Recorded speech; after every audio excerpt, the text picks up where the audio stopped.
was Christmas morning, 1961. I recall the empty pen where my rabbit bed belonged. And my mother told me, don't go in the shed, and if I'd just behave, then I'd get something yummy later on. She also didn't know where Floppy was, and said she'd ask my dad, who was busy in the shed. So I searched for Floppy for an hour or so, all around the lawn and garden, and underneath my bed.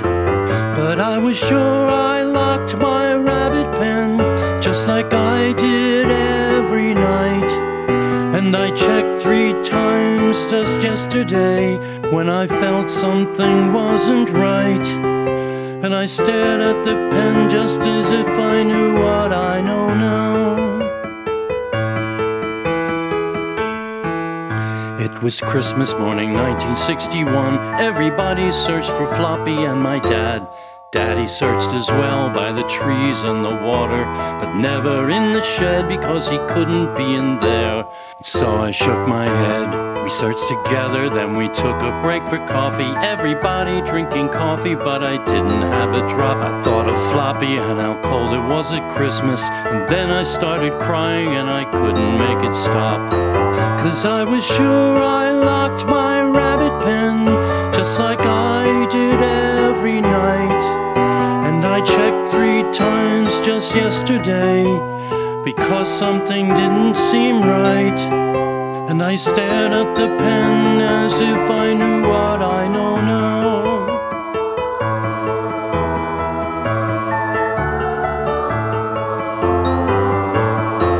It was the first day of Christmas, 1961. Everyone ate so loudly, but I didn't care. I could only think of Floppy, my dear little Floppy, and my appetite for food just wasn't there. After the soup, the main course would arrive, and my father laughed and pointed, look, it's Floppy in the pan. I still see the silver bowl and him lying in 3 pieces, and I realize my dad is such an evil man. I left the table screaming and stamping, and I cried on my bed for hours and hours. And I stood cursing loud at the top of the stairs, yelling, Floppy wasn't yours! I stared out the window with the empty rabbit pen on my mind. It was the second day of Christmas, 1961. Mom remembers when she woke. Daddy was gone, and I told her not to go into the shed, and if she just behaved, she'd get something. Tell me later on.